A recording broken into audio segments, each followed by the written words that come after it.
الحمد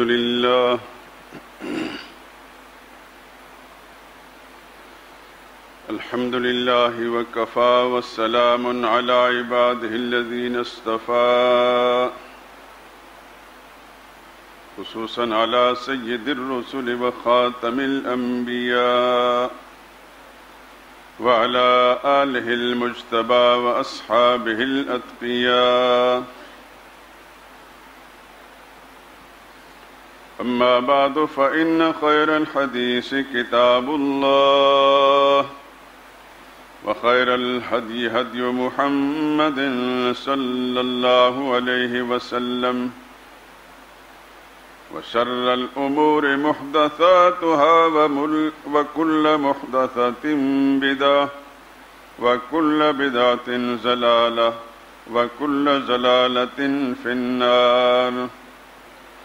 أعوذ بالله من الشيطان الرجيم. بسم الله الرحمن الرحيم.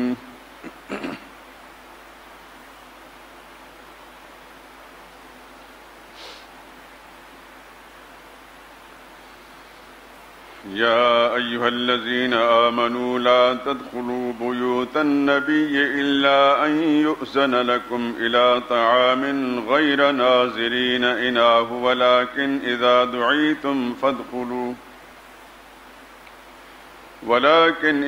دعيتم فادخلوا فإذا طعمتم فانتشروا ولا مستأنسين لحديث إن ذلكم كان يؤذي النبي فيستحيي منكم والله لا يستحيي من الحق.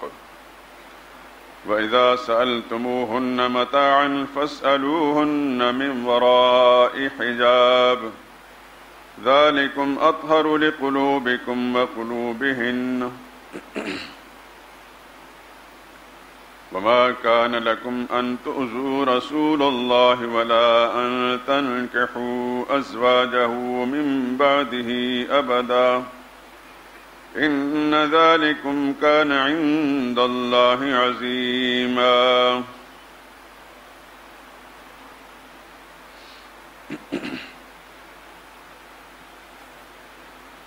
ایمان والو، پیغمبر کے گھروں میں نہ جایا کرو مگر اس صورت میں کہ تم کو کھانے کے لیے اجازت دی جائے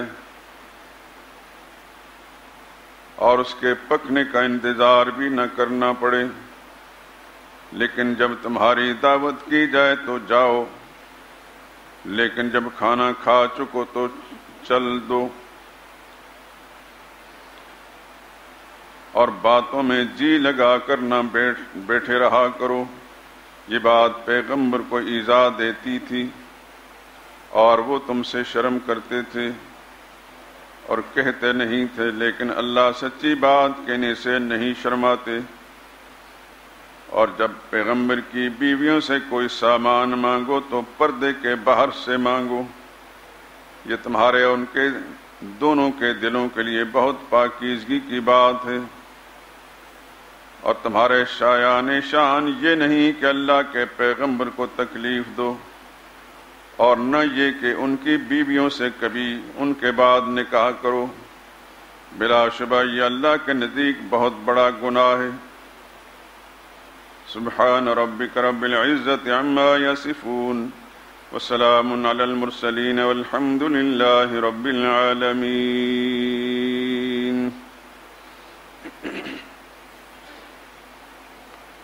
بزرگان محترم، برادران عزیز،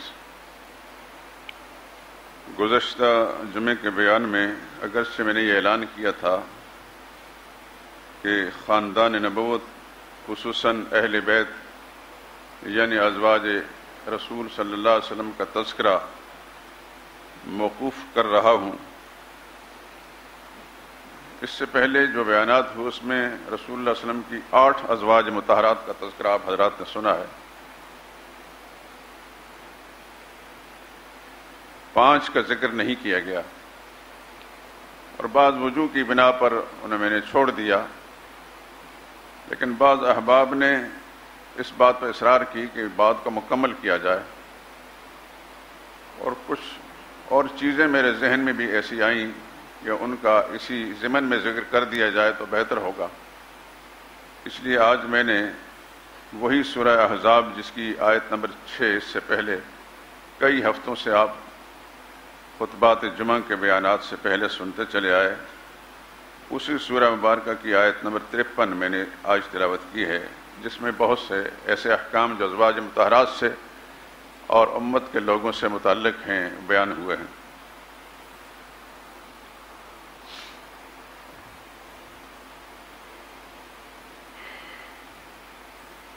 ایک بات ذہن میں یہ آ رہی تھی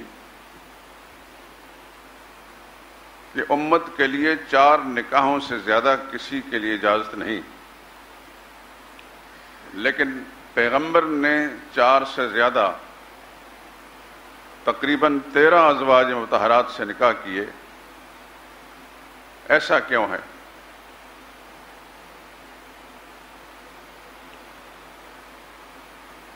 کیا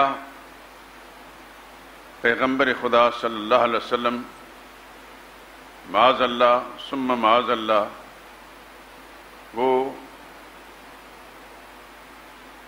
اپنے آپ کو اللہ کے قانون سے مستثنا سمجھتے تھے، یا معاذ اللہ جیسا کہ مغربی یا دشمنان اسلام بکتے ہیں کہ مسلمانوں کے پیغمبر بڑے عیاش تھے، امت کے لیے تو 4 سے زیادہ کی اجازت نہیں چھوڑی، لیکن آپ بہت سی بیویوں سے نکاح کیے، وغیرہ ذالک من الخرافات۔ تو ایک بات تو یہ ذہن میں آپ بٹھا لیجئے کہ سرور کائنات صلی اللہ علیہ وسلم کے جو کثرت ازدواج تھے، بہت سارے نکاح، اس میں کوئی جنسی ضرورت اور خواہش کا ایک ادنا قسم کا شابہ نہیں تھا۔ ایک عام موٹی سی عقل رکھنے والا انسان بھی اس بات کو آسانی سے سمجھ سکتا ہے کہ جب پیغمبر صلی اللہ علیہ وسلم کی چڑھتی جوانی تھی، آپ 25 سال کی عمر مبارک میں تھے، تو آپ نے پہلا نکاح فرمایا سیدہ خدیجہ کے ساتھ رضی اللہ تعالیٰ عنہ، اور میں بتا چکا ہوں کہ سیدہ خدیجہ کی عمر بھی اس وقت 25 سال ہی تھی۔ 40 سال والی بات غلط ہے، اور اس کی وجہ میں بیان کر چکا ہوں کہ اس کے پیچھے خاص قسم کے جذبات ہیں کہ اس بات کو ہوا دیا گیا۔ حضور صلی اللہ علیہ وسلم کی عمر مبارک بھی 25 سال ہے، اور سیدہ خدیجہ کی بھی، اور سیدہ خدیجہ نے پورے 25 سال محمد مصطفیٰ کے ساتھ گزارے، گویا حضور صلی اللہ علیہ وسلم پورے 50 سال کی عمر کو پہنچ چکے ہیں، آپ کی ایک زوجہ مطہرہ ہے۔ اور جب سیدہ خدیجہ کا انتقال ہو گیا تو پھر جیسا کہ آپ سن چکے ہیں کہ مخلصین نے رسول اللہ صلی اللہ علیہ وسلم بہت غمگین رہتے تھے، ایسی وفادار، ایسی غمگسار بیوی جس کا تذکرہ آپ بارہا سن بھی چکے ہیں، کتابوں میں پڑھتے ہوں گے کہ رسول اللہ صلی اللہ علیہ وسلم کی زندگی کے مشکل ترین حالات میں انہوں نے ساتھ دیا، رفاقت اختیار کی، اور ہر طرح مال سے بھی رسول اللہ صلی اللہ علیہ وسلم کی مدد فرمائی اور جانی طور پر بھی۔ اب حضور صلی اللہ علیہ وسلم پورے 50 برس کی عمر کو پہنچ چکے ہیں، سیدھی سی بات ہے کہ جب بڑھاپے کے منزل میں داخل ہو چکے ہیں، اس وقت بعض مخلصین کے اصرار اور خواہش پر رسول اللہ صلی اللہ علیہ وسلم نے دوسرا نکاح کیا، اور دوسرا جو نکاح کیا ہے وہ بھی کسی کنواری لڑکی کے ساتھ نہیں، کسی نوخیز لڑکی کے ساتھ نہیں، اس وقت جس خاتون کے ساتھ نکاح اس کی عمر بھی 50 سال تھی، سیدہ سودا رضی اللہ تعالیٰ عنہ۔ چونکہ قدیم الاسلام تھی، اسلام کے لیے شروع میں جن لوگوں نے قربانیاں دی تھیں ان میں سے یہ بھی تھیں، تو ان کی دلجوئی بھی مطلوب تھی، ورنہ محمد مصطفیٰ صلی اللہ علیہ وسلم کے لیے دنیا کی کون سی حسین سے حسین اور خوبصورت سے خوبصورت کنواری لڑکی اس وقت دستیاب نہیں تھی۔ خود مخلص صحابہ کرام جنہوں نے جانوں کی قربانیاں پیش کی، مال خرچ کر دیے، وہ اپنی بیٹیاں رسول اللہ صلی اللہ علیہ وسلم قربان کرنے کے لیے ہر وقت تیار تھے۔ لیکن اصل بات یہ ہے کہ نبی کریم صلی اللہ علیہ وسلم کی یہ حدیث ہے کہ حضور نے فرمایا کہ میں نے خود نکاح کیے یا نکاح کر کے اپنے بیٹیاں دیں، اللہ بوحی من السماء، آسمانی وحی کے ساتھ، جس خاتون کو بھی یہ نہیں کہ اتفاقاً کوئی بھی عورت آ گئی تو رسول اللہ صلی اللہ علیہ وسلم اس کے ساتھ نکاح کر لیا یا کسی نے خواہش ظاہر کی تو رسول، جو بھی زوجہ مطہرہ آپ کی زوجیت میں آئی ہیں وہ منشاء الہی کے مطابق آئی ہیں. اللہ کا فرشتہ جبریل امین نے آ کر بتایا کہ یہ آپ کی زوجہ بنے گی. غرض یہ کہ حضرت سودا کے ساتھ نکاح ہوا، رسول اللہ صلی اللہ علیہ وسلم کی عمر 50 برس تھی. پھر اس کے بعد پہلی زوجہ مطہرہ حضرت عائشہ ہیں صدیقہ رضی اللہ تعالیٰ عنہ، جن کے ساتھ حضور صلی اللہ علیہ وسلم جو کنواری تھیں اور مخلص ساتھی، زندگی بھر کے ساتھی، بچپن کے ساتھی، جوانی کے ساتھی، سفر و حضر کے ساتھی اور غار اور مزار کے ساتھی، پھر کل جنت کے دارالقرار کے بھی ساتھی سیدنا صدیق اکبر کی صاحبزادی سیدہ صدیقہ بنت صدیق سیدہ عائشہ، وہ کنواری ہیں، سب سے پہلے رسول اللہ صلی اللہ علیہ وسلم کی زوجیت میں آئی ہیں. لیکن وہ بھی یاد رکھیں کہ وہ 6 سال یا 9 سال کی عمر نہیں تھی. وہ بالکل غلط بات ہے، نہایت جھوٹی بات ہے. یہ بھی ایک بہت خوفناک گمبھیر قسم کی سازش کے ساتھ یہ بات اڑائی گئی ہے. اور حیرت کی بات ہے کہ حدیث کی معتبر کتابوں کے اندر یہ روایت آ گئی. اور پھر دشمن کے لیے اس سے زیادہ پھر بہترین موقع کیا ہوتا ہے. مغربی دنیا کے اندر جو رسول اللہ صلی اللہ علیہ وسلم کے خلاف خاکے شائع کیے گئے، انہی روایتوں کو سامنے رکھ کر شائع کیے گئے. لیکن سچائی یہ ہے، حقائق یہ ہیں کہ حضور صلی اللہ علیہ وسلم کی زوجیت میں سیدہ عائشہ صدیقہ رضی اللہ تعالیٰ جب آئیں اس وقت میں ان کی عمر مبارک 19 سال تھی. 16 سال کی عمر میں منگنی ہوئی اور 19 سال کے اندر رسول اللہ صلی اللہ علیہ وسلم گھر میں تشریف لائیں. آخر آپ اس بات کو ذہن نشین فرما لیجئے کہ ازواج مطہرات میں سب سے زیادہ دین امت میں جس زوجہ مطہرہ سے پھیلا ہے وہ عائشہ ہیں رضی اللہ تعالیٰ عنہ. کیا 6 سال کی عمر کی بچی جو گڑیا کھیلتی ہے وہ صرف 9 سال رسول اللہ صلی اللہ علیہ وسلم کی زوجیت میں رہتی ہیں تو اتنا دین ان سے پھیلا کہ 2210 روایتیں ان سے، پورے 100 صحابہ ان کے شاگرد ہیں. حضرت ابو موسیٰ اشعری رضی اللہ تعالیٰ جلیل قدر صحابی ہیں، بڑے معروف صاحب، فرماتے ہیں ہم صحابہ اکرام کو کوئی بھی دین کے کام میں مشکل پیش آتی ہم عائشہ صدیقہ کے ساتھ طرف رجوع کرتے تھے اور ان سے مسئلہ حل ہو جاتا تھا. کہ بالکل نوعمر کھیل کود والی بچی اتنے بڑے بڑے صحابہ کرام کے استاد بن گئی جو اب اس سن شعور کو بھی نہیں پہنچی. اور وہ اتنی روایات میں نے بتایا تھا کہ صحابہ اکرام میں تیسرے نمبر میں حضرت عائشہ صدیقہ رضی اللہ تعالیٰ عنہ کا مقام ہے روایات نقل کرنے میں.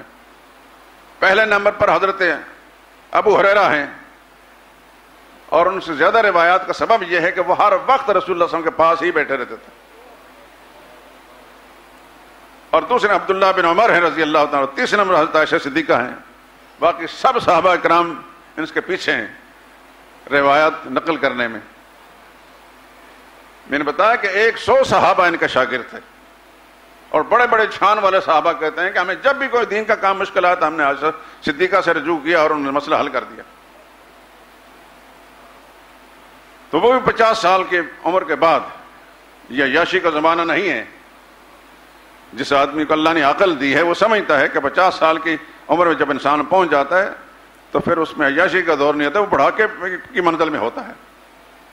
پھر اس کے بعد یکے بعد دیگرے رسول اللہ صلی اللہ علیہ وسلم کی زوجیت میں ازواج مطہرات آئی ہیں. سن 7 ہجری میں تقریباً 4 یا 5 ازواج مطہرات آپ کی زوجیت میں آئی ہیں. سیدہ زینب بنت خزیمہ نے صرف 3 مہینے حضور صلی اللہ علیہ وسلم کی زوجیت میں گزارے ہوئے فوت ہو گئیں. اس طرح حضرت ریحانہ بنت زید جن کو ہمارے یار لوگوں نے رسول اللہ صلی اللہ علیہ وسلم کنیز بتایا، کنیز نہیں تھی، آپ کی بیوی تھی، زوجہ مطہرہ تھی، ام المومنین تھی، حضور نے ان کو وہی درجہ دیا تھا. وہ بھی حضور کی زندگی میں فوت ہوئی ہیں. حضور صلی اللہ علیہ وسلم کی حیات طیبہ کے اندر رسول اللہ صلی اللہ علیہ وسلم کے 3 ازواج مطہرات فوت ہوئی ہیں. حضرت خدیجہ، حضرت زینب بنت خزیمہ، حضرت ریحانہ بنت زید.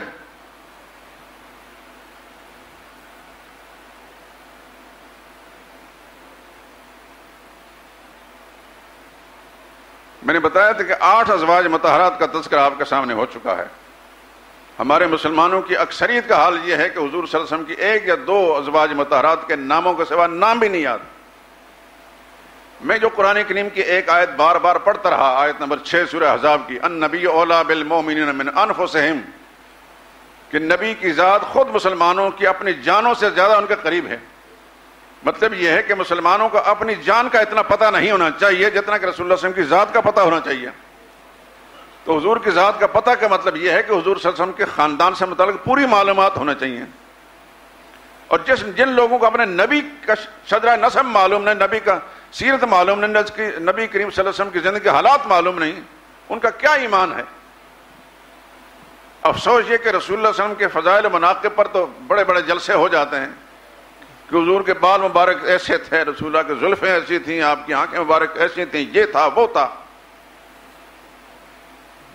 تقریریں جھاڑ کر چلے جاتے ہیں، نعرہ تکبیر اور نعرہ رسالت کے نعرے بلند ہوتے رہتے ہیں، لیکن عوام الناس کو کچھ بھی بدن پلے جاتا۔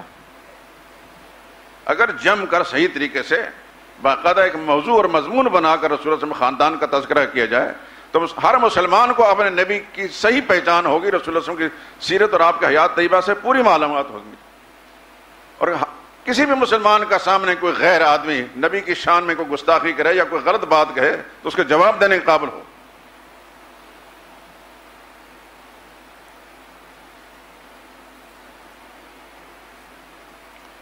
آج میں نے مناسب سمجھا کہ حضور صلی اللہ علیہ وسلم کی ایک زوجہ مطہرہ سیدہ صفیہ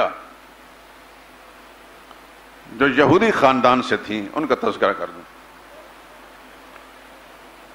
ان کے بارے میں ایک سلیم الفطرت شاعر نے کچھ اشعار کہیں، پہلے بھی میں سنا دوں تو پھر یہ غزوہ خیبر میں مسلمانوں کے ہاتھ آئیں، جہاں مال غنیمت آیا، بہت سارے مرد اور عورتیں گرفتار ہو کر آئے، ان میں حضرت صفیہ بھی تھیں۔ یہ یہودیوں کے بہت بڑے سردار کی بیٹی تھیں، حی ابن اخطب، بہت بڑا رسول اللہ صلی اللہ علیہ وسلم کا دشمن، یہ ان کی بیٹی تھیں۔ تفصیل بعد میں سناتا ہوں، پہلے ان کی شان میں اشعار سن لیں۔ پریشان ہو گئی جب غزوہ خیبر کی صف بندی، پریشان ہو گئی جب غزوہ خیبر کی صف بندی، مسلمان آ گئے غالب بتوفیق خداوندی۔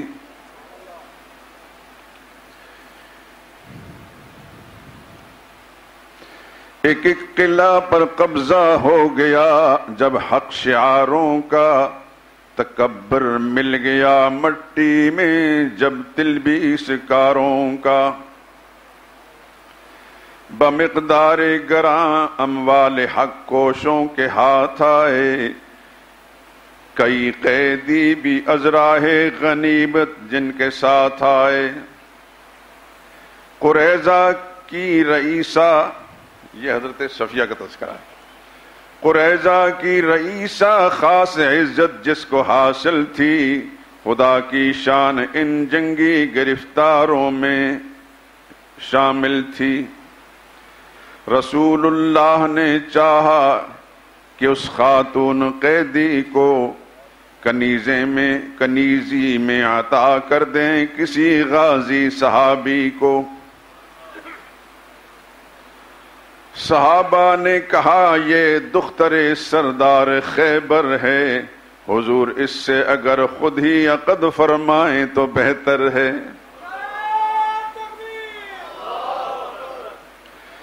یہی صورت ہے قائم جس میں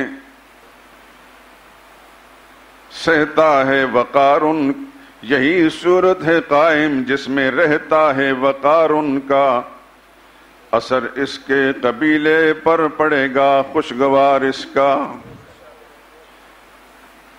رسول اللہ نے اس پر اسے آزاد فرمایا، پھر اس نے آپ کی ہمراز بننے کا شرف پایا۔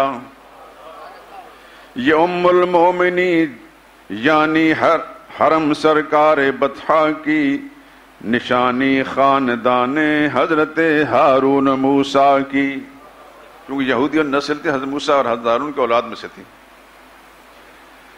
غیور و باحمیت کم سخن خوددار فہمیدہ حلیمہ صابرہ دانا سخی فیاض سنجیدہ، یہ ساری خوبیاں ان میں تھیں.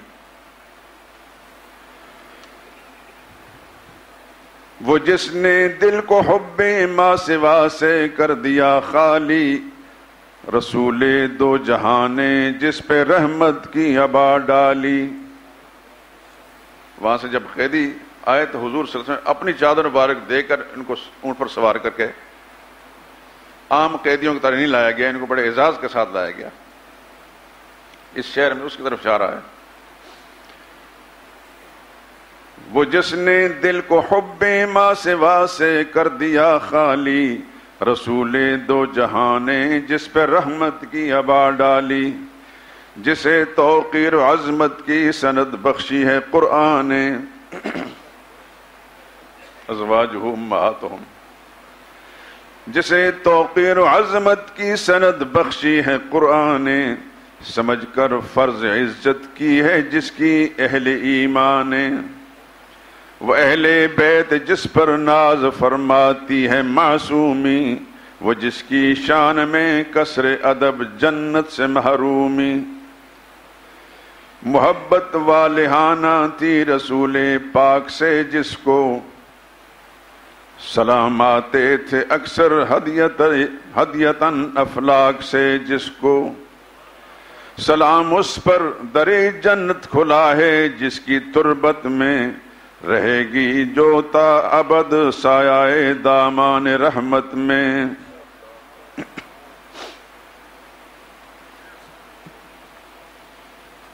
یہ تذکرہ ہے اس خاتون کا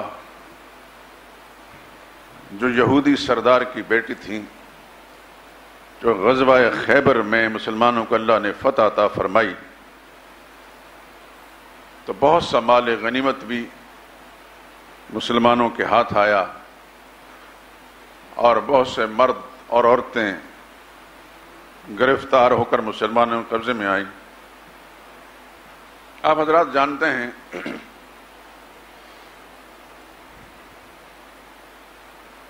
مسلمان جب حدیبیہ سے صلح حدیبیہ کے موقع پر وہاں صلح کر کے مشرکین سے واپس آئے، اور یہ بھی آپ کو معلوم ہے کہ اس سے پہلے مدینہ میں رہتے ہوئے حضور صلی اللہ علیہ وسلم نے میثاق مدینہ یہودیوں کے ساتھ ایک معاہدہ کیا تھا کہ تم ہمارے کسی مخالف کا ساتھ نہیں دو گے، ہم بھی تمہاری حفاظت کریں گے، ہم تمہارے کسی مخالف کا ساتھ نہیں دیں گے.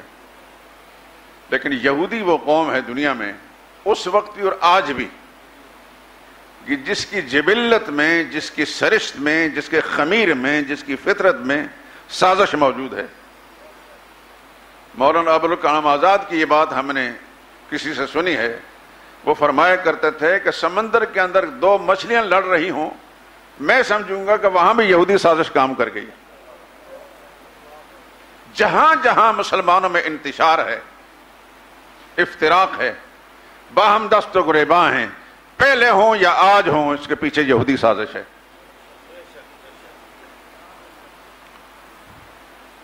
اس وقت پاکستان کو اگرچہ یہ کوئی مثالی مسلمان ملک نہیں، لیکن دنیا یہود یہ سمجھتی ہے کہ اس کے اندر، اس سرزمین کے اندر وہ خمیر موجود ہے کہ جو آگے چل کر پھر اسلام کی بالادستی کے لیے کوئی کردار ادا کر سکتا ہے. اس واسطے اس کو مٹاؤ. چنانچہ یہودی چال کام آئی اور پڑوسی ملک ہندوستان مشرک. قرآن کریم کے اندر اللہ کا یہ فرمان موجود ہے کہ مسلمانوں کا پہلے نمبر کا دشمن یہودی ہے، دوسرے نمبر کا دشمن مشرک ہے. لَتَجِدَنَّ أَشَدَّ النَّاسِ عَدَاوَةً لِّلَّذِينَ آمَنُوا الْيَهُودُ وَالَّذِينَ أَشْرَكُوا. چنانچہ یہودی سازش انڈیا کو تیار کیا، اور پھر ہمارا پڑوسی ملک افغانستان جس کے ساتھ 99% ہمارے عقیدے کا اشتراک ہے، لیکن یہودی سازش وہاں بھی کام آئی. اور پھر ایک اور ملک جس کو یہاں کا منافق میڈیا ہمارا برادر اسلامی ملک، برادر اسلامی ملک، برادر اسلامی ملک، وہ برادر اسلامی ملک جو ہے بولا آتا ہے، پھر اس کی حقیقت سامنے آ گئی. آج کل اخبارات کے اندر اس کا چرچا ہو رہا ہے، مضامین لکھے جا رہے ہیں، میڈیا پر سب کچھ ہے. کیسی دھمکی دی انہوں نے، سمجھ گئے آپ؟ ایران، میں یہ کہتا ہوں وہ نہ کبھی مسلمانوں کا ہمدرد تھا، نہ ہے، اور نہ کبھی رہے گا.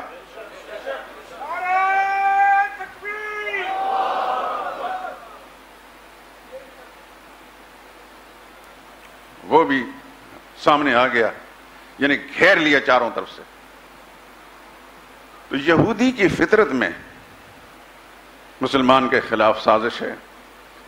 وہ میثاق مدینہ انہوں نے بالا طاق رکھ کر انہوں نے قریش مکہ کے ساتھ اپنے تعلقات استوار کرنا شروع کیے مسلمانوں کے خلاف.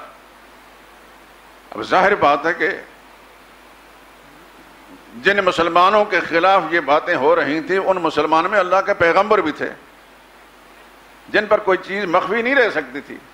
اللہ اپنی وحی کے ذریعے سب کچھ کھول دیتے تھے. چنانچہ جب وہاں سے واپس آئے تو وہی خداوندی کے ساتھ فیصلہ ہوا کہ خیبر پر چڑھائی کرنی ہے. چنانچہ رسول اللہ صلی اللہ علیہ وسلم نے صحابہ اکرام کو حکم دیا، چونکہ ان کی عید شکنی اور ان کی بےایمانی، ان کی خباثت، وہ سب کچھ عیاں ہو گئی. رسول اللہ صلی اللہ علیہ وسلم نے خیبر پر چڑھائی کی. یہودیوں کا یہ سب سے بڑا مرکز تھا، اور خیبر کی جو فتح ہوئی ہے اور خیبر کے جو یہودی اس وقت قتل ہوئے ہیں 700 کے لگ بھگ، ان کی گردنیں ماری گئیں گرفتار کر کے اللہ کی وحی کے ذریعے سے. وہ دشمنی، وہ خار آج بھی ہے اور قیامت تک ان کے سینے میں جو آگ جلتی رہے گی.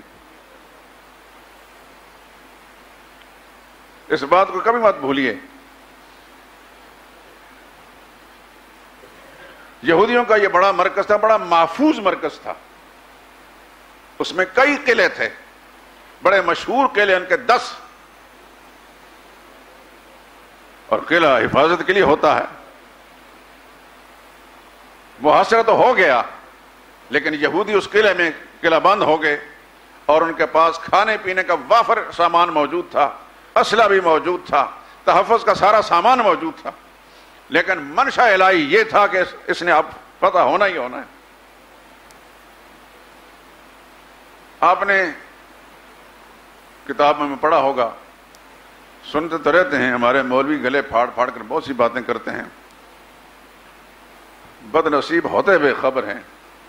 افسوس یہی ہے، خیبر میں 10 قلعے تھے، ہماری سیرت کتابوں میں لکھے ہوئے ہیں. ان میں سے ایک بڑا مشہور قلعہ تھا، قلعہ قموس، سواد کے ساتھ.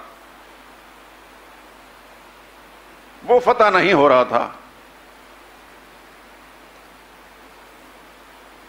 تو نبی کریم صلی اللہ علیہ وسلم تک اس بات کی اطلاع پہنچی. حضور صلی اللہ علیہ وسلم نے فرمایا کل میں اس کا جھنڈا ایسے شخص کے ہاتھ میں دوں گا جو اللہ اور رسول کے ساتھ محبت رکھتا ہے. محبت تو سبھی رکھتے تھے، لیکن حضور نے ایک نشانی بتا دی کہ اس کے ہاتھ پر یہ قلعہ فتح ہوگا. اور وہ تھے سیدنا علی رضی اللہ تعالیٰ عنہ. بہت کوششیں کرنے کے بعد، بہت قربانی دینے کے بعد بالآخر اللہ پاک نے اس کو بھی فتح کر دیا. باقی 9 قلعے دیگر صحابہ اکرام نے فتح کیے، اور مجموعی طور پر پورا خیبر فتح ہو گیا. اور فاتح خیبر محمد مصطفیٰ صلی اللہ علیہ وسلم ہیں. جو اس فوج کی کمان کر رہے تھے وہ کون تھے؟ حضرت محمد مصطفیٰ صلی اللہ علیہ وسلم. فاتح خیبر وہ ہیں. لیکن ہمارے یار لوگوں نے ایک قلعہ حضرت علی نے فتح کیا، پورے خیبر کا فاتح ان کو قرار دیا گیا. اور ہمارا جاہل ملا گلے پھاڑ پھاڑ کر فاتح خیبر کہتا ہے. ابھی حال میں ایک پروفیسر صاحب جھنگ میں رہتے ہیں، موبائل پر لوگ اس طرح کی کچھ چیزیں پھیلاتے رہتے ہیں، وہ میرے موبائل میں بھی آ گئیں، شاید ان کو پتہ بھی ہوگا. اس میں سیدنا علی کو فاتح خیبر کہا گیا. چونکہ پڑھے لکھے آدمی تھے تو میں نے جواب میں لکھا کہ فاتح خیبر میں تو کئی قلعے تھے جو مقتدر صحابہ کرام نے فتح کیے ہیں، حضرت علی نے صرف ایک قلعہ فتح کیا تھا، تو آپ نے کیسے فاتح خیبر کہہ دیا؟ انہوں نے جواب میں کہا کہ بہت اچھا، آپ نے میری غلط فہمی دور کر دی، میں بس وہ سنی سنائی باتیں تھے، وہ پروفیسر سنی سنائی باتوں پر عمل کرتے میں نے کر دیا۔ خیر آپ حضرات بھی اس ضمن میں سن رہے ہیں کہ فاتح خیبر محمد رسول اللہ ہیں صلی اللہ علیہ وسلم۔ جس طرح دیگر صحابہ کرام نے ایک ایک قلعہ فتح کیا، وہ ایک قلعے کے فاتح ہو کر فاتح خیبر نہیں ہیں۔ سیدنا علی رضی اللہ تعالیٰ عنہ بھی قلعہ قموس کو فتح کرنے کے بعد فاتح خیبر نہیں ہیں، فاتح خیبر محمد مصطفیٰ صلی اللہ علیہ وسلم ہیں، جن کے ہاتھ میں سب صحابہ کرام کی کمان تھی۔ تفصیلات چھوڑتا ہوں، بات بڑی لمبی ہے۔ قلعہ فتح خیبر فتح ہو گیا، مرد بھی گرفتار ہوئے، بڑی لمبی باتیں ہیں کہ ان کے جو لیڈر سردار ہیں ان میں کسی ایک شخص نے، بڑے آدمی نے ان کے سامنے بہت ساری آراء رکھی، یا یہ کر لو یا یہ کر لو یا یہ کر لو یا یہ کر لو۔ مثلا پہلی بات یہ کہ سارے کے سارے مسلمان ہو جاؤ، محمد رسول اللہ کا کلمہ پڑھ لو، تمہاری جان بھی بچ جائے گی، مال بچ جائے گا۔ کسی نے کچھ کہا، کسی نے کچھ کہا، لیکن مجموعی طور پر ان کے جتنے بھی سرکردہ لوگ تھے انہوں نے اس بات کو قبول نہیں کیا۔ تو ان کا جو جہاندیدہ پرانا لیڈر تھا اس نے کہا کہ تم وہ لوگ ہو، ان کو کوستے ہوئے، کہ تمہاری ماں نے تمہیں اسی حالت میں جنم دیا ہے کہ عقل نام کوئی چیز بھی تمہارے حصے میں نہیں آئی۔ میں نے تمہاری بچت کے لیے تدبیریں بتائی تھیں کہ تم نے نہیں کی۔ آخر انہوں نے فیصلہ یہ کیا کہ حضور صلی اللہ علیہ وسلم کے سامنے ہتھیار ڈال دیں، پھر جو فیصلہ کریں۔ منشا الہی یہ تھا، حالانکہ وہ ہتھیار نہ ڈالتے تو ان کے پاس محفوظ قلعے موجود تھے، ضرورت کا ساز و سامان بھی موجود تھا، کافی عرصے تک وہ مقابلہ کر سکتے تھے۔ لیکن علم الہی کے اندر ان کی یہ ذلت لکھی تھی۔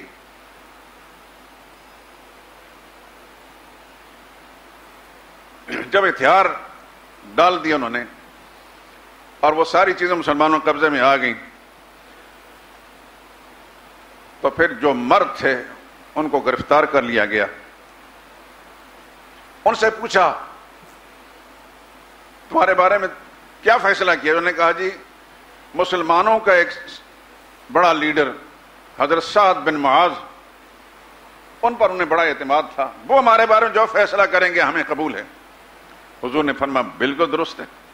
حضرت سعد بن معاذ کسی غزوے میں زخمی ہو کر مدینہ طیبہ میں تھے، چنانچہ ان کو لایا گیا اور انہیں کہا گیا کہ ان یہودیوں نے فیصلہ آپ پر چھوڑ دیا۔ سعد بن معاذ رضی اللہ تعالیٰ عنہ یہ وہ صحابی ہیں جن کے بارے میں حدیث میں آتا ہے کہ جب ان کا انتقال ہوا تو اللہ کے عرش میں لرزہ آ گیا تھا، اور اتنے صحابہ ان کے جنازے، اتنے فرشتے ان کے جنازے میں شریک ہوئے کندھا دینے کے لیے کہ عام مسلمانوں کو نظر تو نہیں آ رہے تھے، پیغمبر کو پتہ چل رہا تھا صلی اللہ علیہ وسلم۔ حضور صلی اللہ علیہ وسلم چھوٹے چھوٹے قدم لے کر چل رہے تھے۔ کسی نے پوچھا یا رسول اللہ آپ اپنے معمول کے خلاف چل رہے ہیں؟ آپ فرمایا کہ خدا کے فرشتے اتنے زیادہ ہیں قدم آگے بڑھا نہیں سکتا، ان کے جنازے کو کندھا دینے کا آسمان کا فرشتے آئے۔ بڑی شان کے صحابی ہیں یہ حضرت سعد بن معاذ۔ ان پر فیصلہ یہودیوں نے چھوڑ دیا تو سعد بن معاذ نے فرمایا کہ پھر مجھ پر فیصلہ چھوڑتے ہو تو فیصلہ یہ ہے کہ جتنے ان کے مرد ہیں جنگجو وہ سارے کے سارے قتل کر دیے جائیں، عورتوں بچوں کو غلام بنا لیا جائے، اور سارے کا سارا مال ان کا جتنا بھی وہ مجاہدین میں تقسیم کر دیا جائے۔ چنانچہ اس فیصلے کے مطابق، اور حضور نے فرمایا کہ جو سعد بن معاذ نے فیصلہ فرمایا عرش عظیم میں فیصلہ یہی تھا، فرشتے کے ذریعے بتایا کہ آسمانوں میں یعنی خالق کائنات کا فیصلہ یہی تھا کہ ان کے ساتھ یہی سلوک کیا جائے۔ چنانچہ مدینہ طیبہ میں ایک ایک کو ان کی بڑے بڑے خندقیں کھودی، گڑھے کھودے گئے اور وہاں لے جا کر ان کی گردنیں ماری گئیں۔ 700 یہودیوں کو وہاں قتل کیا گیا۔ ان کے مرد، عورتیں اور بچے وہ گرفتار ہیں اور کل آئے، مال غنیمت سارا مسلمانوں میں پہنچ گیا۔ ان گرفتار ہو کر آنے والوں میں ایک خاتون جو حضرت صفیہ کا نام سے ہیں، جو رسول اللہ صلی اللہ علیہ وسلم کی زوجہ مطہرہ ہیں رضی اللہ تعالیٰ عنہ، وہ بھی تھیں، اور وہ یہودیوں کے ایک بڑا سردار حی بن اخطب، اس سردار کی بیٹی تھی۔ جب وہاں گرفتار ہو کر قیدی آئے تو یہ سب سے پہلے حضرت دہیہ کلبی ایک صحابی ہیں، ان کے حصے میں آئیں۔ دہیہ کلبی وہ صحابی ہیں جن کی شکل پر اکثر جبریل امین وحی لے کر آیا کرتے تھے۔ یہ بہت خوبصورت انسان تھے صحابی، اور ان کی شکل میں جبریل امین اکثر آیا کرتے تھے۔ ایک یا دو مرتبہ رسول اللہ صلی اللہ علیہ وسلم کے سامنے حضرت جبریل امین کسی اجنبی شکل میں آئے ہیں، لیکن اکثر وحی لے کر آتے تھے انہی کی شکل پر۔ اتفاق سے حضرت صفیہ ان کے حصے میں آئیں۔ صحابہ اکرام نے مشورہ دیا، رسول اللہ یہ سردار کی بیٹی ہیں، ان کے شایان شان یہ ہے کہ ان کو آپ اپنی زوجیت میں لے لیں۔ چنانچہ حضور نے صحابہ کے مشورے پر ایک اور کنیز حضرت دہیہ کلبی کو دے دیں، اور یہ جب رسول اللہ صلی اللہ علیہ وسلم کے پاس آئیں تو حضور نے فرمایا کہ آپ کو میں کھلی آزادی دیتا ہوں، چاہیں تو واپس آپ اپنے گھر میں چلی جائیں، اور چاہیں اسلام قبول کر لیں تو میں اپنی زوجیت میں لینے کے لیے تیار ہوں۔ یہ ایک بڑی قسمت والی تھی، بڑی نصیب والی تھی۔ ان نے کہا کہ میں اللہ اس کے رسول کو قبول کرتی ہوں، واپس نہیں جانا چاہتا۔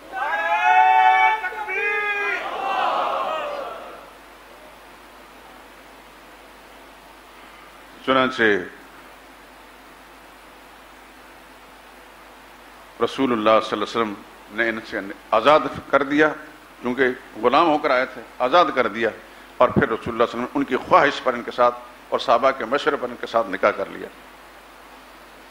کتابوں میں آتا ہے کہ ان کی جو آزادی تھی یہی ان کا مہر تھا۔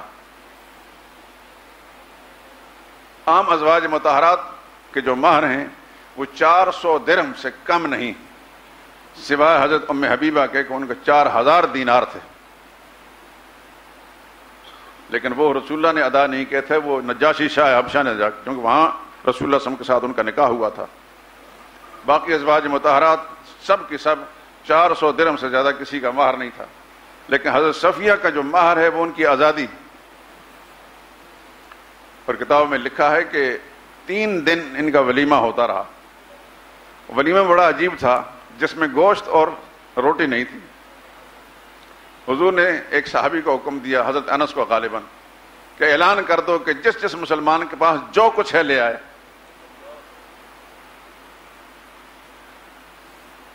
چادریں بچھا دی گئیں، جس کے پاس جو کچھ تھا، کھجوریں تھیں یا پنیر تھا یا اور کچھ، وہ سب لائے، اور اس طرح وہ 3 دن تک حضرت صفیہ کا ولیمہ چلتا رہا۔ صحابہ اکرام یہ آپس میں مشورہ کرتے تھے، دیکھتے ہیں کہ حضور ان کو کنیز بناتے ہیں یا ازواج مطہرات میں شامل کرتے ہیں۔ تو حضور صلی اللہ علیہ وسلم نے جب ان کو پردے میں رکھا تو سب نے سمجھا کہ یہ کنیز نہیں ہے، رسول اللہ صلی اللہ علیہ وسلم کی زوجہ مطہرہ ہے۔ یہاں ایک بات میں آپ حضرات سے کہہ دوں، اور دکھ کے ساتھ یہ بات کہہ رہا ہوں، کہ ایسی ایسی بڑی قداور شخصیتیں کہ جن کے سامنے ہماری گردنیں جھکتی ہیں، انہوں نے بھی اتنی بے سند باتیں، کمزور باتیں اپنی کتابوں میں لکھ دی ہیں کہ سوائے افسوس کے اظہار کے اور کچھ بھی نہیں کہہ سکتے۔ حضور صلی اللہ علیہ وسلم کی ازواج مطہرات میں سے حضرت ریحانہ بنت زید اور حضرت ماریہ بنت شمعون، ان کے بارے میں یہ لکھ دیا کہ یہ حضور کی باندیاں تھیں، کنیزیں تھیں۔ یہ دونوں ہی باتیں غلط ہیں۔ جس طرح باقی ازواج مطہرات رسول اللہ صلی اللہ علیہ وسلم کی بیویاں تھیں، یہ بھی رسول اللہ صلی اللہ علیہ وسلم کے ازواج مطہرات میں تھے۔ جس طرح باقی ازواج کے ساتھ رسول اللہ صلی اللہ علیہ وسلم معاملہ کیا، ان کو پردے میں رکھا، ان کو بھی رسول اللہ نے پردے میں رکھا، اور یہ علامت اس بات کی یہ رسول اللہ صلی اللہ علیہ وسلم کی بیوی ہے، کنیز نہیں۔ لیکن ہمارے ہاں ایک تو یہ کہ ہم مقلد ہیں، چونکہ مقلد اسے کہتے ہیں کہ کسی کے علم پر اعتماد کر کے اس کی کہی ہوئی بات کو آنکھیں بند کر کے قبول کر لیا جائے۔ اس میں کوئی شک نہیں کہ ہم مقلد ہیں، لیکن میں اپنے بارے میں صاف کہتا ہوں کہ میں ابو حنیفہ رحمہ اللہ کا مقلد ہوں، ان مسائل میں جو اجتہادی مسائل میں جہاں ہماری رسائی نہیں ہے۔ فقہی اور اجتہادی استنباطی مسائل کے اندر ہم مجبور ہیں تقلید کے لیے، لیکن جہاں تحقیق کے دروازے کھلے ہیں وہاں ہم سب بزرگوں کا احترام کرتے ہوئے جو کمزور باتیں ہیں ان کو نہیں مانتے۔ بہت سے لوگوں نے لکھا ہے ان کے بارے میں، نام نہیں لیتا، کہ یہ رسول اللہ کی باندیاں تھیں، حضرت ماریہ اور حضرت ریحانہ. لیکن بالکل بے سند اور غلط بات. دیکھیے حضرت جویریہ قید ہو کر آئیں، ان کو آزاد کر دیا، وہ ازواج مطہرات میں شامل ہو گئیں. حضرت صفیہ قید ہو کر آئیں، ان کو رسول اللہ نے آزاد کر دیا تو وہ ازواج میں شامل ہوئیں. حضرت ریحانہ بھی اسی طریقے سے قید ہو کر آئیں بنو قریظہ میں سے، ان کو حضور نے آزاد کر دیا، وہ کیسے باندھی ہوگی. اور حضرت ماریہ جو ہے یہ تو مصر کے بادشاہ نے تحفۃً رسول اللہ صلی اللہ علیہ وسلم کو بھیجی تھی، اس سے پہلے ان کی کوئی شادی بھی نہیں تھی. عام طور پر کہا جاتا ہے کہ حضرت عائشہ کنواری حضور کی زوجیت میں آئیں، حضرت عائشہ کے ساتھ حضرت ماریہ بھی کنواری حضور کی زوجیت میں آئیں. حضرت ماریہ وہ ہیں جن سے رسول اللہ صلی اللہ علیہ وسلم کے ایک صاحبزادے حضرت ابراہیم پیدا ہوئے. ان پر غلامی کا کوئی دور آیا ہی نہیں. تحفۃً ایک شاہی خاندان کی دو بہنیں، رسول اللہ صلی اللہ علیہ وسلم کا جب خط مقوقس شاہ مصر کے پاس پہنچا، آپ کو یہ معلوم ہے کہ حضور صلی اللہ علیہ وسلم نے خطوط لکھے تھے سن 6 ہجری کے اینڈ پر، تمام دنیا کے بادشاہوں کے نام اسلام کی دعوت دی تھی. اور یہ رسول اللہ صلی اللہ علیہ وسلم کی یہ سنت ہے کہ جب بھی مسلمانوں کو کوئی حاکم بنے گا، نبی کے متبع پیروکار اگر ہے تو اس کی ذمہ داری میں یہ بات شامل ہے کہ دنیا کے غیر مسلم بادشاہوں کو اسلام کی دعوت دے. آپ کے حکمران بھی ایسا کرتے ہیں کیا؟ یہ رسول اللہ کے طریقے پر قائم ہے؟ اللہ اکبر. حضور صلی اللہ علیہ وسلم نے تمام دنیا کے بادشاہوں کے نام خطوط لکھے، والوں میں کتابیں ایسی مرتب ہو چکی ہیں، لوگوں نے حضور صلی اللہ علیہ وسلم تمام خطوط اکٹھے کر کے بڑی بڑی کتابیں میرے پاس بھی ہیں، کچھ پہلے سے تھیں، کچھ ہمارے حضرت مولانا محمد حسن صاحب جو صفحے اول میرے سامنے بیٹھے ہیں، ان کو اللہ جزائے خیر دے، انہوں نے کچھ نایاب کتابیں لا کر مجھے دی ہیں، میں نے ان کے فوٹو لے لیے. تو ایک کتاب ایسی ہے، وہ کہتے ہیں کہ تقریباً 13,000 کتابوں کو چھان بین کرنے کے بعد وہ کتاب مرتب کی گئی. تو حضور صلی اللہ علیہ وسلم دنیا بھر کے حکمرانوں کے نام خط لکھے، اسلام کی دعوت دی. بخاری شریف کی کتاب الایمان پہلی جلد کے اندر روم کا بادشاہ قیصر روم، بخاری میں اس کا نام ہیرقل لکھا، ہیرقل جس کو عام طور پر قیصر روم کہا جاتا ہے، اس کے نام جو حضور نے خط لکھا تھا وہ باقاعدہ پورا لمبا خط موجود ہے. تو اس طرح حضور صلی اللہ علیہ وسلم مختلف بادشاہوں کا نام جو خط لکھے تھے، ان میں سے مصر کا جو مقوقس تھا اس کے نام بھی. اس نے جب حضور صلی اللہ علیہ وسلم کا خط پڑھا تو اس کو ایک ایک بات کی سچائی معلوم ہوئی، وہ مان گیا. لیکن یہ اقتدار کا نشہ ایسا ہوتا ہے، یہ کرسی کی لعنت ایسی ہوتی ہے کہ انسان بڑی بڑی سعادتوں سے اس کی وجہ سے معروم ہو جاتا ہے. وہ مان گیا تھا دل سے، لیکن اس نے کہا کہ مجھے چونکہ اس خطے پر مقرر کیا ہے کسریٰ شاہ فارس نے، اور وہ کافر ہیں، اگر میں نے اسلام قبول کر لیا تو مجھے معزول کر دیں گے. چنانچہ دل سے حضور صلی اللہ علیہ وسلم کی دعوت نامے کی سچائی کو جانتے مانتے ہوئے بھی کلمہ اسلام کا اظہار نہ کر سکا. البتہ رسول اللہ صلی اللہ علیہ وسلم کے اعزاز میں انہوں نے غلام بھی بھیجا، یہ 2 نوجوان خوبصورت لڑکیاں بھی بھیجی، اور کچھ کپڑوں کے تھان بھیجے، کچھ گھوڑے بھیجے، یعنی رسول اللہ صلی اللہ علیہ وسلم کی خدمت میں ہدیے بھیجے، تحائف بھیجے. تو حضرت ماریہ جو رسول اللہ صلی اللہ علیہ وسلم کی زوجہ مطہرہ ہیں، جن سے حضور صلی اللہ علیہ وسلم کے ایک صاحبزادہ حضرت ابراہیم پیدا ہوئے، وہ مقوقس شاہ مصر نے تحفتاً دی تھی. وہ کنیز نہیں تھی، باندھی نہیں تھی، وہ کسی جنگ میں قید ہو کر بھی نہیں آئی تھی. تو جو جنگ میں قید ہو کر آئیں، کنیز بن کر آئیں، ان کو آزاد کر دیا، وہ بیویاں بن گئیں، وہ کنیز نہیں. جو قید ہو کر بھی نہیں آئیں کیونکہ کسی کنیز بھی نہیں رہی، وہ یار لوگوں نے ان کو باندھی بنا دیا. یاد رکھیں کہ حضور صلی اللہ علیہ وسلم کے ازواج مطہرات کل تعداد کتنی ہے؟ 13 ہے. یہ ساری کی ساری ازواج مطہرات ہیں. ان میں سے 3 حضور صلی اللہ علیہ وسلم کی حیات طیبہ کے اندر فوت ہوئی ہیں. سیدہ خدیجہ، سیدہ زینب بنت خزیمہ اور سیدہ ریحانہ بنت زید.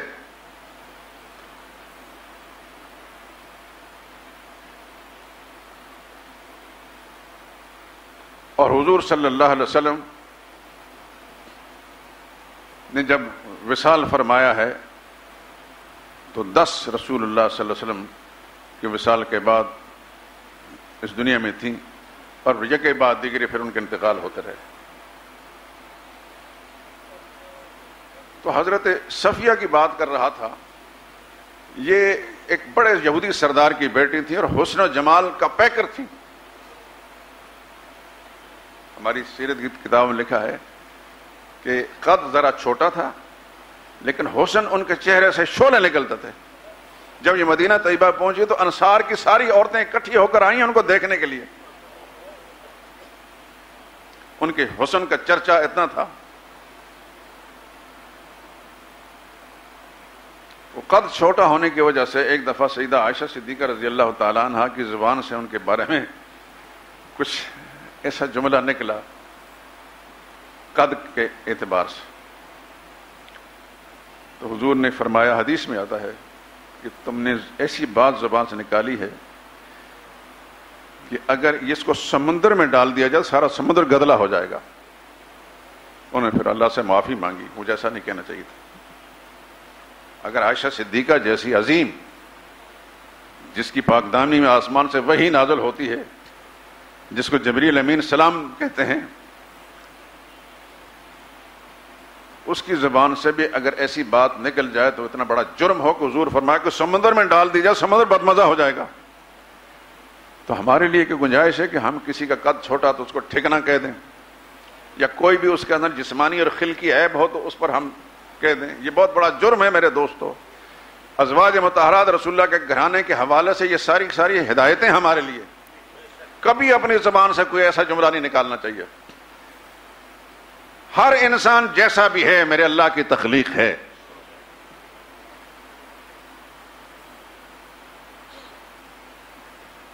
اللہ کی تخلیق ہے.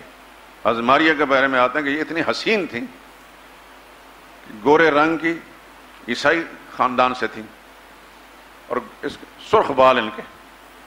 عائشہ صدیقہ رضی اللہ تعالیٰ عنہ فرماتی کہ مجھے جیلسی جس آج کی اسلامی جتنی ان سے ہوتی تھی اتنی کسی سے نہیں ہوتی تھی. حضور صلی اللہ علیہ وسلم بڑے اعزاز و اکرام کے ساتھ ان کو ایک جگہ ایک مکان بنا کر دیا، وہیں وہ رہتی تھیں. اور ان کا وہ جو صاحبزادے تھے حضرت ابراہیم جو 17-18 مہینے تک زندہ رہے، وہ بھی انتہائی خوبصورت تھے، بہت خوبصورت بچے تھے. لیکن علم الہی میں ان کی زندگی جب ان کا انتقال ہو گیا تو اتفاق سے ان کے انتقال کا دن ہی سورج گرہن لگا. تو لوگوں نے یہ کہنا شروع کر دیا کہ رسول اللہ کے بیٹے کا جو انتقال اس کی وجہ سے سورج گرہن ہوا. تو اللہ کے نبی کو یہ فرمانا پڑا کہ کسی آدمی کے پیدا ہونے سے یا کسی کے مرنے پر سورج گرہن نہیں ہوتا، چاند گرہن نہیں ہوتا. یہ اللہ کی آیات ہیں، اللہ کی قدرت کی نشانیاں. اللہ جب چاہتے ہیں اپنی مرضی سے کرتے ہیں. حضرت صفیہ جو یہودی خاندان کی تھیں، بہت اچھا کھانا پکاتی تھیں. میں پڑھتے ہوئے ہنس پڑا، کتاب جب تذکرہ پڑھا تھا خود ہنس پڑا میں. ایک دفعہ انہوں نے کھانا بھیجا، ام المومنین عائشہ صدیقہ رضی اللہ تعالیٰ عنہ کی باری تھی، حضور کی خدمت میں کھانا انہوں نے بھیجا. تو جب کھانا ان کے پاس پہنچا عائشہ صدیقہ رضی اللہ تعالیٰ ہاتھ اتنے کانپے نیچے گر گیا، وہ برتن بھی ٹوٹ گیا. نیتوں کا حال تو میرے اللہ کو معلوم ہے، لیکن اللہ کے پیغمبر صلی اللہ علیہ وسلم دنیا میں شاید آدم کی نسل میں ایسا عظیم انسان اللہ نے بنایا ہی نہیں کہ انسانوں کو کنٹرول کرنا، ان کے مزاجوں کو سمجھ کر ان کے ساتھ بات کرنا جو محمد رسول اللہ پر ختم تھا صلی اللہ علیہ وسلم. تو حضور نے اس پر کوئی ڈانٹ ڈپٹ نہیں کی. فرمایا الاناء باناء والطعام بطعام، کہ برتن کے بدلے میں برتن دو اور کھانے کے بدلے میں کھانا دو. معاملے کو رسول اللہ نے کنٹرول کر دیا. ایک دفعہ حضرت حفصہ نے کہیں یہ کہہ دیا کہ یہ یہودیہ ہے، جو یہودی خاندان کی تھی، بلکہ دونوں کے بارے میں انہوں نے شکایت کی حضرت صفیہ نے کہ حفصہ اور عائشہ دونوں مجھے کہتے ہیں یہ یہودیہ ہیں، یہودیہ تو تھی ہی۔ تو رسول اللہ صلی اللہ علیہ وسلم غصے میں آ کر جو جواب نہیں دیا۔ یہ میرے اور آپ کے لیے سبق ہے میرے دوستوں کہ ہم اپنے گھروں کو کیسے کنٹرول کر سکتے ہیں۔ حضور نے فرمایا تم نے جواب دینا تھا، تم کس طرح مجھ پر برتی حاصل کر سکتی ہو؟ میرے باپ ہارون ہیں، اللہ کے پیغمبر ہیں، میں اس کی نسل میں سے ہوں، میرے چچا حضرت موسیٰ ہیں، اور میرے شوہر حضرت محمد مصطفیٰ صلی اللہ علیہ وسلم ہیں۔ تم بتاؤ تمہارے باپ ایسے ہیں؟ ان کی دلجوئی بھی ہو گئی اور ان کے لیے سبق بھی ہو گیا۔ عورتوں کا آپس میں سکناپا یہ ایک فطرت ہے، اور فطرت کو انسان جدا نہیں کر سکتا، اللہ ہی جدا کر دیتا ہے۔ لیکن حضور صلی اللہ علیہ وسلم نے ایسے خوبصورت انداز سے اپنے گھروں کو کنٹرول کیا۔ اللہ اکبر۔ انہی حضرت صفیہ کا ایک سفر میں ان کا اونٹ بیمار ہو گیا اور چلنے قابل نہ رہا۔ حضرت زینب ساتھ تھیں، حضور نے فرمایا زینب تمہارے پاس 2 اونٹ ہیں، ایک صفیہ کو دے دو۔ انہوں نے کہا میں اس یہودیہ کو دوں گی؟ یہ بھی عجیب سوچ تھی۔ رسول اللہ صلی اللہ علیہ وسلم نے اس جملے پر حضرت زینب سے 3 مہینے تک ترک کلام کیا، 3 مہینے تک بات نہیں کی۔ وہ بہت پچھتائیں، بہت اللہ سے معافی مانگتے رہیں۔ اتنا ایک جملہ کہ ان کا اتنا پختہ اسلام ہے کہ میں نے ان کو اجازت دی کہ واپس اپنے خاندان میں چلی جاؤ۔ انہوں نے کہا میں خدا اس کے رسول کو قبول کرتی ہوں، تو تم اب بھی اس کو یہودیوں نے کتانا دیتی ہو؟ بہت سارے واقعات ہیں کہ حضور صلی اللہ علیہ وسلم اپنے گھر کے اندر ایسا خوبصورت ماحول پیدا کیا تھا کہ ساری رنجشیں اور سارے غصے ختم کر دیے تھے۔ اکثر و بیشتر ازواج مطہرات کے ساتھ ایسی باتیں کرتے۔ عائشہ صدیقہ اور رسول اللہ صلی اللہ علیہ وسلم اکٹھے کھانا کھا رہے تھے، کھجوریں کھا رہے تھے۔ ام المومنین نظریں بچا کر اپنی گھٹلیاں حضور کے سامنے جمع کرتی تھی، اپنی کھائی گھٹلیاں حضور کے سامنے جمع کرتی کہ بعد میں کہوں یا رسول اللہ آپ نے زیادہ کھایا ہے۔ تو دنیا میں کون ہے انسان جو پیغمبر کو چکر دے سکے؟ ام المومنین بہرحال ان کو ایک ناز تھا، حضور صلی اللہ علیہ وسلم محبوب بیوی تھیں، اس ناز کے مقام میں انہوں نے ایسا کیا۔ تو بعد میں کہنے لگے یا رسول اللہ دیکھیے میرے پاس تو میں نے چند ایک کھجوریں کھائیں، ساری آپ نے کھا لیں۔ تو رسول اللہ نے اس کا جواب دیا ہاں میں نے کھائی تو ہے، لیکن میں نے گٹلیاں تو بچائیں، تم تو گٹلیوں سمیت کھا گئی ہو۔ بہت ساری ظرافت کی باتیں، خوشطبی کی باتیں گھر میں ہوتی تھیں۔ رسول اللہ صلی اللہ علیہ وسلم بگڑے ہوئے ماحول کو اپنے چند جملوں کے ساتھ درست فرمایا کرتے تھے۔ یہ ساری اگر ازواج مطہرات کا تذکرہ آپ پڑھیں گے میرے دوستوں تو یہ اپنے گھروں کے ماحول کو درست کرنے کے لیے بڑی مدد مل جائے گی۔ یہاں ایک بات میں آخر میں کہہ کر بات ختم کرتا ہوں۔ آج ہمارے معاشرے کے اندر مردوں کی شکایتیں ہر جگہ خواتین کو ہیں۔ کوئی خاتون نبیہ نہیں، ولیہ نہیں ہے کہ ان کے اندر کوئی خامی اور نقص نہیں ہوگا، لیکن مرد اپنی حاکمانہ شان کو کچھ زیادہ جتلاتے ہیں اور ان کو اتنا دبا کر رکھتے ہیں تو بیچاری عجیب سی کیفیت دوچار ہوتی ہیں۔ جن کے ماں باپ مر چکے ہیں تو وہ سمجھتے ہیں میں نے یہیں مرنا ہے، میرا کون ہے پوچھنے والا، پرسان حال میری حمایت کرنے والا۔ جن کے ماں باپ زندہ بھی ہیں تو وہ اکثر ہی سمجھتی ہیں کہ ہماری کسی نے شکایت نہیں سننی۔ لیکن یاد رکھیے میرے دوستو، کسی کے ماں باپ زندہ ہوں یا نہ ہوں، کوئی شخص بھی اپنے بیوی کے ساتھ بدسلوکی نہ کرے۔ اللہ کے نبی نے فرمایا اکمل المؤمنین ایمانا احسنہم خلقا والطفہم بآلہ، سب سے زیادہ کامل ایمان والا وہ شخص ہے جو اچھے اخلاق والا ہے اور اپنی بیوی سے اچھا سلوک کرنے والا ہے۔ خیرکم خیرکم لأہلہ وانا خیرکم لأہلی، تم میں سے سب سے اچھا انسان وہ ہے جو اپنی بیوی سے اچھا سلوک کرتا ہے، اور سن لو تم سب کے مقابلے میں اپنی بیویوں سے اچھا سلوک کرتا ہوں۔ 13 ازواج مطہرات ہیں، غربت ہے، نامساد حالات ہیں، لیکن رسول اللہ نے کس حکمت عملی دانش مندی کے ساتھ فام و فراس میں اپنے گھر کے نظام کو کنٹرول کیا۔ اور حضور صلی اللہ علیہ وسلم کی حیات طیبہ ایک مستقل ہمارے لیے لقد کان لکم فی رسول اللہ اسوۃ حسنہ ایک بہترین نمونہ ہے۔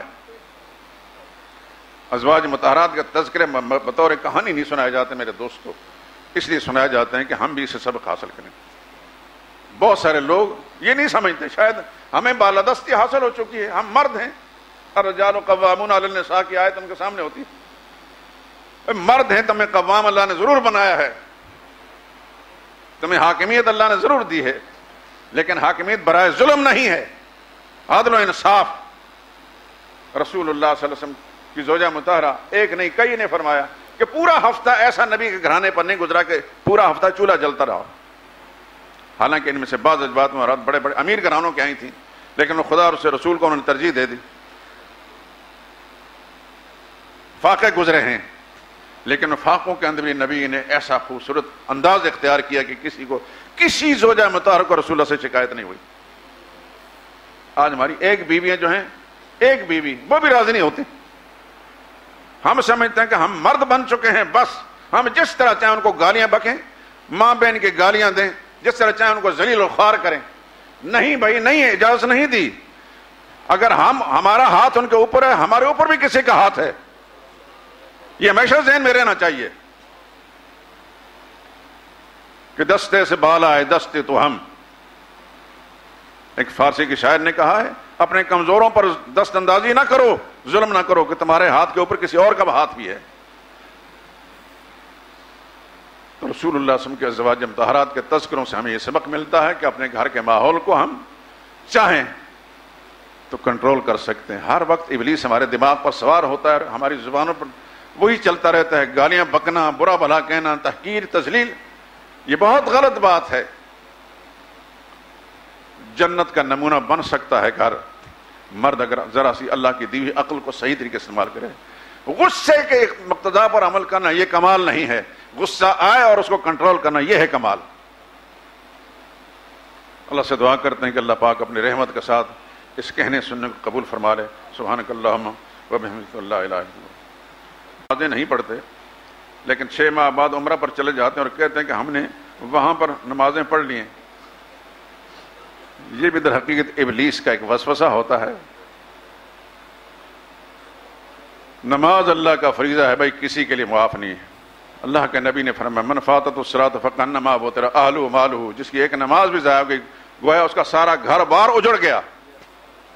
اور حضور نے فرمایا لا سہم فی الاسلام لمن لا صلاۃ له، اس شخص کے اسلام سے کوئی تعلق بھی نہیں جو نماز نہیں پڑھتا۔ یاد رکھیں، ہر کام آگے پیچھے ہو جائے کر لیں، گوارا کر لیں، نماز کو مت چھوڑیں۔